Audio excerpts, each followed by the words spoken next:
이걸 보면 이 김영선과 명태균만 있었겠냐. 그거는 충분히 뭐 예상할 수 그러니까. 있는 김영선과 명태균만은 없을 것 같은데 근데 저쪽에서 국민의힘이나 뭐 대통령실은 이 이야기를 하는지는 모르겠습니다. 국민의힘 쪽에서는 자꾸 이야기를 하잖아요. 그 2022년에 된 거는 서울대 50대 남자 그 프레임이 있었기 때문에 서운함의 프레임 때문에 여자인 뭐 김영선을 한 거다. 뭐 그럴 만했다 당시에는. 어떻게 보세요? 그런 거 언제 신경 썼습니까? 그런 거 신경 쓴 적이 없고. 아 신경 안 썼었어? 그렇죠. 뭐 그런 걸 언제 보궐선거 한다고 예. 여기다가는 그 말씀하신 대로 서운한 프레임을 깨기 위해서 여성 후보를 공천한다 말이 안 되는 게 예. 그때 윤석열 정권이지 않습니까? 윤석열 정권은 여성가족부를 어떻게 한다고 그랬습니까? 그거 폐지한다고 그러고 된 대통령이고 예. 그리고 이준석 대표부터 시작해가지고 이 뭐 할당제 이런 거는 말도 안 된다라고 주장하시던 분들이잖아요. 그런 분들이고 오히려 여성을 배려하고 이런 거는 역차별이다 이렇게 주장한 분들인데 그런 어떤 개념을 가지고 공천을 밀어붙인 거다 이렇게 이제 와서 당시에 이제 공천관리위원장이었던 윤상현 의원이나 이런 사람들이 그렇죠. 그런 그렇게 얘기를 이야기하고 하는데 있는데 이제 와서 얘기하는 거는 제가 볼 때는 지금 만들어낸 어떤 그런 해명을 가지고 그 당시로 소급해가지고 얘기하는 것이고 그런 배경이 아니고 이 뉴스토마토의 보도에 나오는 정황이 오히려 제가 볼 때는 믿을만하다. 그 당시에 윤석열 대통령하고 명태균 씨하고 통화를 한 내용을 명태균 씨가 얘기한 내용이 지금 나오는 거잖아요. 그렇죠. 윤석열 대통령이 나는 김영선이라고 했다. 이렇게 얘기했다는 거지 않습니까? 나는 김영선이라고 했는데 이것도 조금 이상해. 나는 그렇게 이야기했는데 다른 사람은 이렇게 이야기하면 또 바뀔 수도 있다는 그런 느낌인가? 누군가 네. 반대를 했겠죠. 당내에서. 이 김영선은 네. 고향 일산 사람인데 고향도 아닌데 창원 의창이 예. 여기 거창인데 여기다 왜 꽂습니까 하는 분위기고 또 김영선 전 의원에 대한 당내 평가가 있었겠죠. 근데 그런 부분에 있어서 여러 가지 얘기가 있는데 내가 김영선이라고 했는데 그러니까 전화를 애초에 통화를 왜 했겠습니까? 뭔가 이 명태균 씨가 원하는 대로 진행이 안 되는 부분이 있으니까 그런 통화가 이루어진 거 아니겠어요? 그러니까 난 김영선이라고 했는데 라고 하는 맥락이 그래서 있는 것 같고 그게 관철이 됐지 않습니까? 이런 부분이 의심스러운데 그럼 애초에 여기서 좀 의문이 되는 거는 그러니까 이 구조를 잘 보셔야 되는 게 왜 애초에 명태균 씨하고 윤석열 대통령이 왜 통화를 하냐는 거예요. 그러니까. 그리고 지금 어제 쭉 얘기하는 걸 들어보니까는 국민의힘 인사들이 다 그 얘기를 아까 이제 말씀하신 대로 허장성세론을 얘기를 하거든요. 이 명태균 씨의 허장성세 캐릭터에 의한 다 뻥이다 얘기를 하는 거지 않습니까? 그 뻥으로 인해서 생긴 오해이고 그 오해를 갖고 악의적으로 보도한 내용이다 이렇게 얘기하는데 그렇게 볼 수가 없는 게 어제도 말씀드린 대로 정황을 맞춰보면은 이게 시계열적으로 정리를 해보면은 다 맞아 들어가요. 이 명태균 씨의 발언하고 그 당시에 벌어진 상황들이 다 맞아 들어간다. 어제 한번 정리해드렸고 그 다음에 취임식에 초청했지 않습니까? 김건희 여사가. 한겨레 보도를 보면은 명태균 씨를 취임식에 초청을 했어요. 김건희 여사가. 이건 알았다는 거잖아요. 그 전부터. 예. 이걸 알았다는 게 있기 때문에 아는 사이가 있기 때문에 전제가 돼 있기 때문에 이거는 허장성세다라고 볼 수가 없는 거예요. 그런 점을 고려해 보면은 언제 알았는지가 중요한 건데 이 명태균 씨라는 사람은 아까도 말씀하셨지만 경남에서 선거를 치른다라고 하면은 제가 보니까 국민의힘 사람들은 이 사람을 빼놓고 얘기를 하지 않습니다. 일단 선거를 준비한다라고 하면은 그 사람부터 만나봐 이렇게 얘기하는 사람이에요. 이 사람. 그 정도의 전략가야? 그러니까 제가 그렇게 얘기하는 분을 몇 분 제가 들었어요. 자기도 이 분을 내가 뭘 하려고 하는데 경남 지역에서 뭘 하려고 하니까 그 사람 만나보라고 누가 하더라. 이걸 들었거든요. 그러니까는 그 동네에서는 이제 그런 건데 선거라는 게 본선도 있는 거지만 또 그 동네에서 경선도 있는 거고 여러 가지 종류의 선거가 있지 않습니까? 윤석열 대통령도 대선 후보 경선을 치른 거잖아요.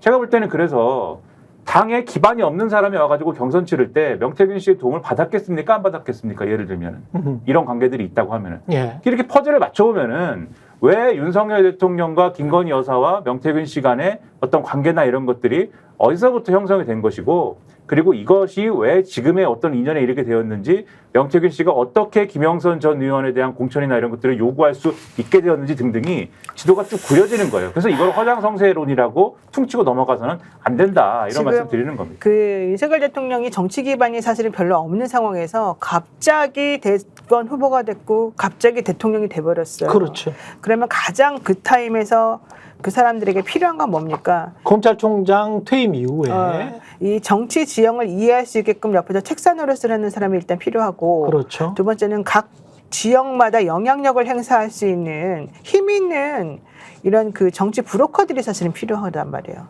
이 사람들이 사실은 조직본부장, 조직국장 하는 사람들. 바로 그거죠. 이 사람들 그리고 여기에 지금 뭐 자기네들이 잘났다고 나섰던 그 유튜버들 뭐 안정건이 이런 사람들이 여기 붙어 있는 건데 이 사람들은 직접 그런 건 아니고 이 지역에서 그러니까 조직이 중요한 거잖아요. 근데 이 윤석열 대통령은 기본적으로 이 당시까지 초창기에 조직이 없으니까 예. 조직을 가장 강력하게 형성하고 있는 지역구에 있는 뭐 위원장이라든가 지역에 있는 국회의원이라든가 이런 사람들 특히 국민의힘 사람들이 꽉 잡고 있는 지역을 중심으로 해서 어쨌든 너네들 나 잘 되면 내가 어쨌든 할 테니까 좀 도와줘.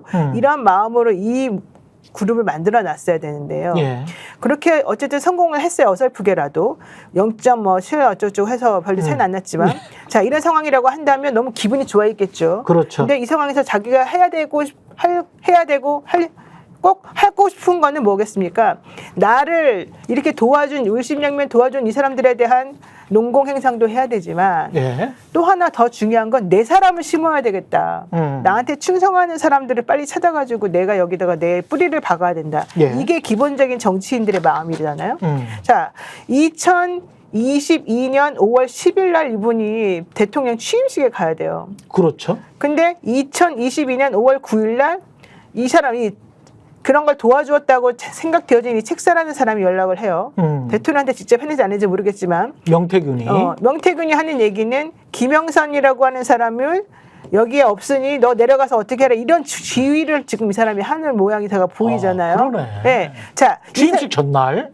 취임식 전날. 그러면서 이 사람은 그 다음날 취임식이 있으니까 그 취임식 끝나고 난 다음에 보도해라. 이런 것까지 다 정확하게 알려주는 사람인 거잖아요. 그러네요. 그리고 그 당시에 이 사람이 명태균이라는 사람이 전화한 녹취록 깐 걸 보면은 E가 나오고 F가 나오고 Y가 나오잖아요. 예.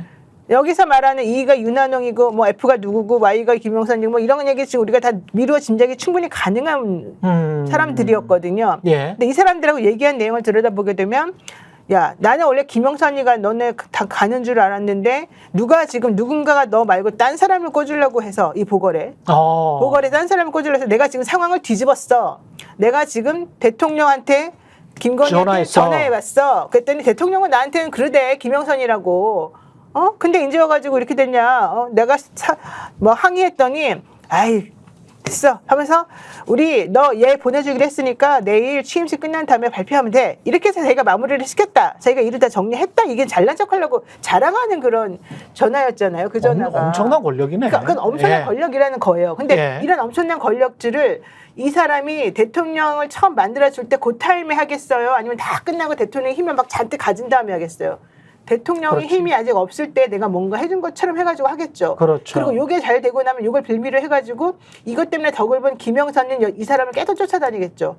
그리고 김영선이 잘 되는 걸 보고 있던 옆에 있는 수많은 따까리들도 네. 전문용어 의원 지방생들 수많은 따까리들도 여기 와가지고 계속 붙어 있겠죠. 아. 이제 이러면서 2년을 가겠죠. 왜? 2년 후에 이제 정식으로 그렇죠. 총선이 있으니까. 예. 그럼 이 2년 동안 이 사람이 하는 건 뭐예요? 이 동네에서 나는 최고다. 나는 영향력이 제일 좋다. 나는 대통령과 대통령 부인과 직접 통하는 사람이다. 내가 제일 잘 나가. 이제 이거를 자기가 계속 장사를 해나가야 되는 거예요. 이 상황에서. 그러니까 이 사람이 현실적으로 그동안에 그렇게 해왔는데 마지막에 지금 뭐가 안 맞았어요? 김영선이가 청와대 측에서 하도 못해가지고 김영선이가 하위 10%라는 거잖아요. 그러니까 여기 원래 있으려고 했던 사람을 밀어내고 여기다가 꽂았는데 그 사람이 보기에 너무 한심하고 말이 안 되니까 너 이제 가지 않으면 내가 구태타 일으킨다.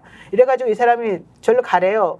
그러니까 당신 그러면 김해로 가보세요. 김해가 비어 있어요. 이래가지고 또 여사하고 같이 이걸 했다는 거잖아요. 그리고 난 다음에 실제 이 청와대창에는 될 사람 됐지만 이 김영선을 밀어내고 또 대통령실에서 꽂고 싶었던 배 뭐 이런 행정관들이 있을 거야. 예. 얘네들하고 서로 싸우라고 그러고 김영선을 이쪽으로 보내주려고 그랬는데 워낙 이 사람이 여기서도 상품 가치가 없으니까 그냥 다 컷오프가 돼버린 거 아니에요. 자, 그러면 김영선 입장에서는 내가 똥물도 7번이나 먹고 내가 그 모욕을 당하면서 여기 지역구도 왔다 갔다 수돗물 하면서 말씀하시는 겁니다. 예, 왔다 똥물. 갔다 하면서 내가 얘한테 휘둘리고 다녔는데 이제 와가지고 나를 버리고 나를 어떻게 할지 모르겠고 여기 가라 그래 저리 가라 그래 이게 뭐야 그래놓고 컷오프를 시켜?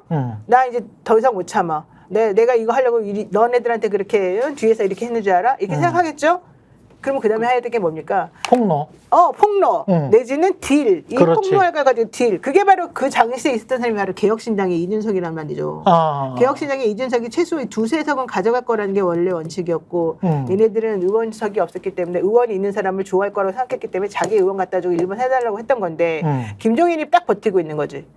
김종인이 보기에 얘는 말도 안 되는 거지. 옛날부터 알았을 거 아니에요. 그렇지. 김정희 보기 수준도 안 되는 게 지금 판사랍시고 어쩌고 짜증났을 거 아닙니까?